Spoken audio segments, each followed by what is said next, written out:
अस्सलामुअलैकुम class, welcome in byte bond chemistry. बच्चों, आज का जो हमारा लेक्चर है ये है हीटिंग एंड कूलिंग कर्व पे।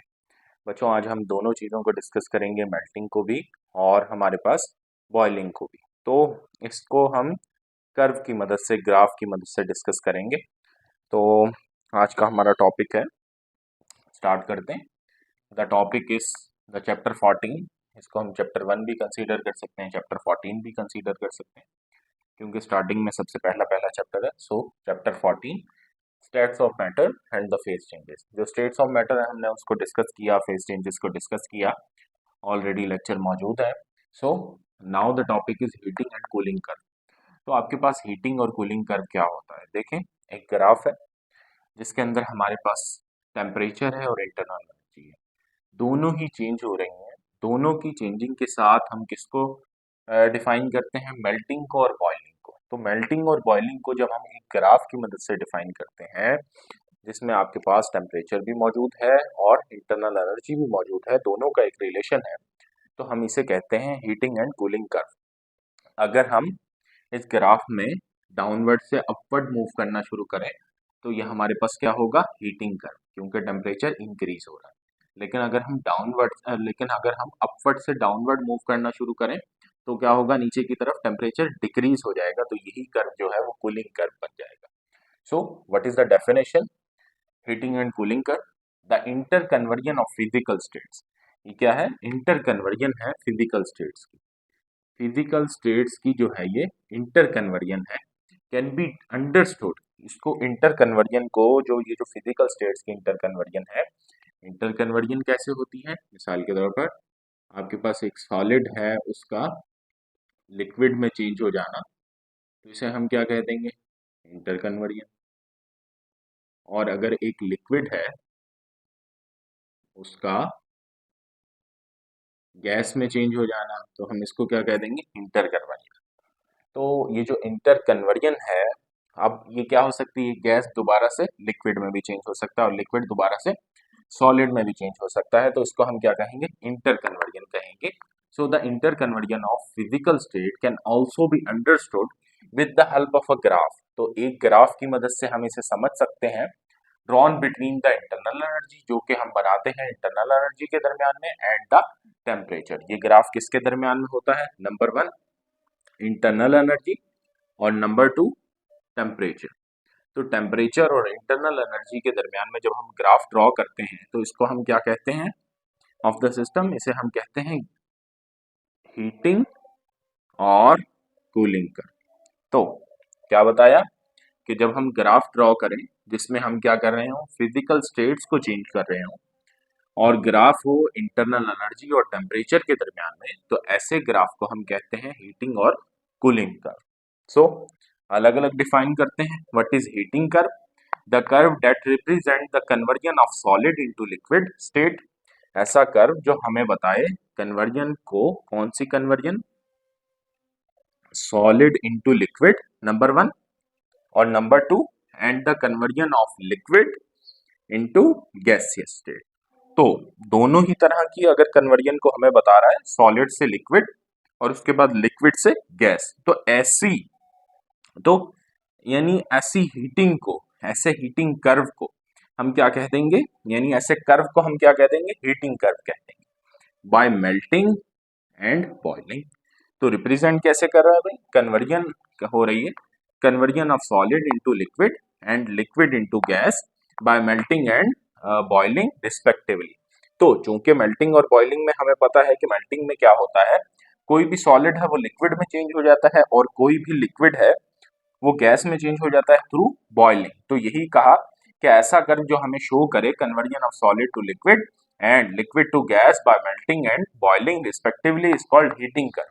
हम इसे क्या कहते हैं, हीटिंग कर्व कहते हैं, ऐसे कर्व को हम कहते हैं हीटिंग कर्व।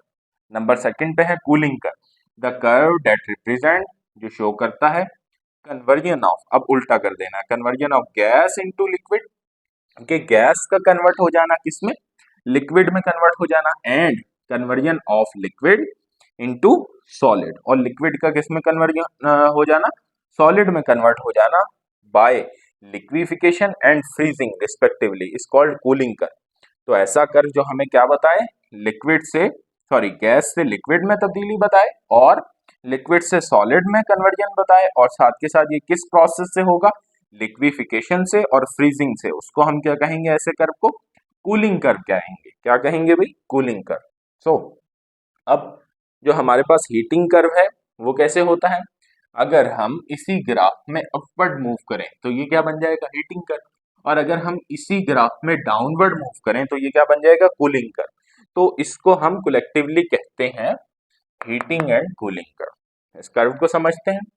एक ग्राफ है जो हमने रिप्रेजेंट किया है, हमने एक्स एक्सिस में लिया है इंटरनल एनर्जी और वाई एक्सिस में क्या लिया है, टेम्परेचर। सो एक्स एक्सिस में इंटरनल एनर्जी इंक्रीज हो रही है और वाई एक्सिस में टेम्परेचर इंक्रीज हो रहा है। हमने यहाँ लिखा कि ए से बी तक जब हमने टेम्परेचर इंक्रीज किया, ये स्ट्रेट लाइन इस तरीके से अगर हम ड्रॉ कर दें इन एक्स और वाई एक्सिस के दरमियान में, तो इसका मतलब क्या है, दोनों ही इंक्रीज हो रहे हैं, टेम्परेचर भी इंक्रीज हो रहा है और इंटरनल एनर्जी भी इंक्रीज हो रही है। तो दोनों, ये देखो ना, अगर मैं इसको मिलाना चाहूं, यहां से डॉट से इधर से मिला सकता हूं और ये डॉट से इधर से मिला सकता हूँ, यानी इंटरनल एनर्जी भी इंक्रीज हुई और साथ के साथ क्या इंक्रीज हुआ, टेम्परेचर भी इंक्रीज हुआ। तो जब ऐसा हुआ कि इंटरनल टेम्परेचर और इंटरनल एनर्जी साथ साथ इंक्रीज हो रहे हैं, तो एक पॉइंट ऐसा आएगा जब सॉलिड क्या स्टार्ट होना शुरू हो जाएगा, मेल्ट होना होना शुरू हो जाएगा। तो उस पॉइंट को हम कहेंगे मेल्टिंग, और उस पॉइंट पर जो टेम्परेचर होगा हम उसे कहेंगे मेल्टिंग पॉइंट। सो यहाँ लिखा है हमने कि पॉइंट ए से बी तक क्या हो रहा है, टेम्परेचर इंक्रीज हुआ और साथ के साथ इंटरनल एनर्जी भी इंक्रीज हुई। In case of water reach to 0 degree centigrade, यानी अगर वाटर का केस है, जैसे हम सॉलिड लेते हैं, वाटर में आइस है, तो अगर जब हम आइस का टेम्परेचर क्या बढ़ा दें, कहाँ तक हो जाए, 0 डिग्री सेंटीग्रेड तक हो जाए, तो वो क्या स्टार्ट होना शुरू हो जाएगा, मेल्ट स्टार्ट होना शुरू हो जाएगा, यानी मेल्टिंग होना शुरू हो जाएगी। तो अब जब तक टेम्परेचर जो है, जब तक मेल्टिंग मुकम्मल तरीके से नहीं हो जाती, यानी सारे का सारा जो लिक्विड है, सारे का सारा सॉरी जो सॉलिड है वो लिक्विड में कन्वर्ट नहीं हो जाता, जब तक क्या रहेगा, टेम्परेचर कांस्टेंट हो रहेगा। क्यों, जैसे यहाँ दिखाया हमने ग्राफ में कि बी से लेके सी तक टेम्परेचर में कोई चेंज नहीं आया। क्यों चेंज नहीं आया, B to C heat use to convert all the solid to liquid, क्योंकि जो भी हीट थी वो यहाँ यूज हो रही है किसमें, सॉलिड को कन्वर्ट करने के लिए, किसमें, लिक्विड में कन्वर्ट करने के लिए। जैसे हम करते हैं आइस टू वाटर, तो यहाँ टेम्परेचर क्या रहेगा, कांस्टेंट रहेगा, टेम्परेचर इंक्रीज नहीं होगा, क्योंकि सारे का सारा जो हम यहाँ हीट दे रहे हैं वो कहाँ यूज हो रही है, वो मेल्टिंग के प्रोसेस में यूज हो रही है, कि सारे का सारा यहाँ सॉलिड किसमें चेंज हो जाए, लिक्विड में चेंज हो जाए। नेक्स्ट हम देखते हैं सी से डी, अगेन हम देखते हैं टेम्परेचर इंक्रीज हुआ और साथ के साथ इंटरनल एनर्जी भी इंक्रीज हो गई। तो जब सी से डी तक टेम्परेचर और इंटरनल एनर्जी दोनों इंक्रीज हुई, तो एक पॉइंट ऐसा आएगा जब ये जो लिक्विड स्टेट है वो किस में चेंज होना शुरू हो जाएगी, गैसियस स्टेट में चेंज होना शुरू हो जाएगी। हम इस प्रोसेस को कहेंगे बॉइलिंग, और वो टेम्परेचर जिस पर बॉइलिंग स्टार्ट हो जाएगी उसको हम कहेंगे बॉइलिंग पॉइंट। क्या कहेंगे, बॉइलिंग पॉइंट। सो यहाँ भी ऐसा ही होगा कि जब तक तमाम लिक्विड गैस में कन्वर्ट नहीं हो जाता, टेम्परेचर इंक्रीज नहीं होगा, यूटिलाइज होती रहेगी हीट, ताकि तमाम के तमाम लिक्विड को किस में कन्वर्ट कर दे, गैस में कन्वर्ट कर दे। So the point C to D temperature increases in case of water reach to 100 degree centigrade. Water के केस में 100 डिग्री तक जाएगा, और नॉर्मल केसेस में कोई और केस है, कोई भी लिक्विड है, तो वहां टेम्परेचर जस्ट इंक्रीज होगा। कहाँ तक इंक्रीज होगा, उसके मेल्टिंग पॉइंट तक इंक्रीज होगा। और point D to E heat uses to convert liquid into gas. जो डी से ई तक है टेम्परेचर एक तो कांस्टेंट रहेगा, क्योंकि सारी की सारी जो हीट है वो यहाँ यूज हो रही होगी किसे, इस लिक्विड को कन्वर्ट करने में, गैस में कन्वर्ट करने के लिए। So the temperature is constant. अब देखें ई से लेके एफ तक अगेन जो है टेम्परेचर इंक्रीज हो रहा है। एक दफा जो ये गैसियस फॉर्म में आ गई, यानी जो हमारे पास लिक्विड है वो गैसियस में फॉर्म में कन्वर्ट हो गया, तो अब वो जो गैस है वो आगे से उसका टेम्परेचर इंक्रीज होता चला जाएगा, अगर हम उसको ट्रैप करके रखें या नहीं भी रखें। तो जब तक उसको हीट हम दे रहे हैं उसका टेम्परेचर इंक्रीज होगा, टेम्परेचर में कोई अब मजीद यानी रुकावट नहीं आएगी। जैसे यहाँ हमने मेल्टिंग के केस में देखा कि एक पॉइंट ऐसा आया जहां टेम्परेचर मजीद अब इंक्रीज नहीं हो रहा था, फिर बॉइलिंग के केस में भी एक पॉइंट ऐसा आया जहां अगेन दोबारा से टेम्परेचर इंक्रीज नहीं हो रहा था। मेल्टिंग को डिस्कस किया, साथ में बॉइलिंग को डिस्कस किया, ये पूरा एक हमने क्या डिस्कस किया, हीटिंग एंड कूलिंग कर्व।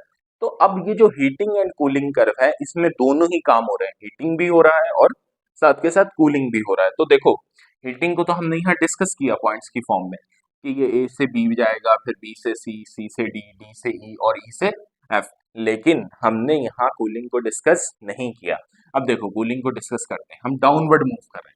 अगर यहाँ एफ में है कोई भी वेपर्स हैं जिनकी एनर्जी ज्यादा है, जिनका टेम्परेचर ज्यादा है, तो जब हम उसके टेम्परेचर को डिक्रीज करेंगे, गिराएंगे, तो एक स्टेट ऐसी आएगी, एक पॉइंट ऐसा आएगा जहां टेम्परेचर अगेन कांस्टेंट हो जाएगा, मजीद डाउनवर्ड मूव नहीं करेगा।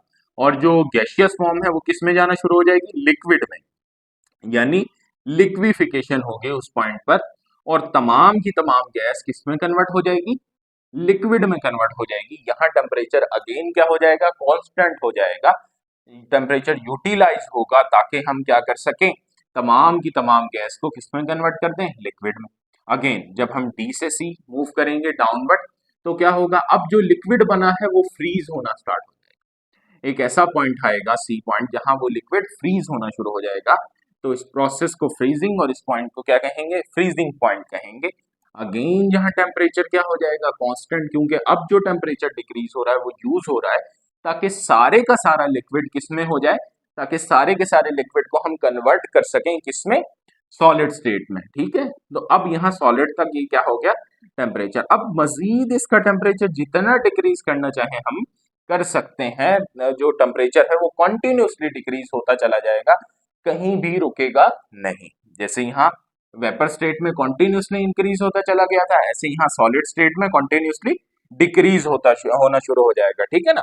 तो यानी अगर हम किसकी बात करें, आइस की बात करें, वाटर की बात करें, तो आइस की स्टेट में क्या होगा, यहाँ के टेम्परेचर जितना मर्जी डिक्रीज करो, जीरो से जितना मर्जी डिक्रीज करना चाहे होता रहेगा। और यहाँ वेपर्स के केस में टेम्परेचर जितना मर्जी इंक्रीज करना चाहे होता रहेगा कॉन्टिन्यूसली, कोई रुकावट नहीं आएगी। लेकिन दरमियान में ये जो प्रोसेस है मेल्टिंग, बॉइलिंग, और अगर डाउनवर्ड मूव कर रहे हैं तो लिक्विफिकेशन और फ्रीजिंग, तो यहाँ पॉइंट्स ऐसे आएंगे जहां टेम्परेचर क्या हो जाएगा, कांस्टेंट हो जाएगा, यूज होगा, ताकि हम स्टेट्स को क्या कर सकें, मुकम्मल तौर पर कन्वर्ट कर सकें। तो आज हमने पढ़ा हीटिंग एंड कूलिंग का। उम्मीद है आपको समझ आया होगा। आज के लिए इतना ही, इंशाल्लाह नेक्स्ट लेक्चर में मुलाकात होगी। अल्लाह हाफिज।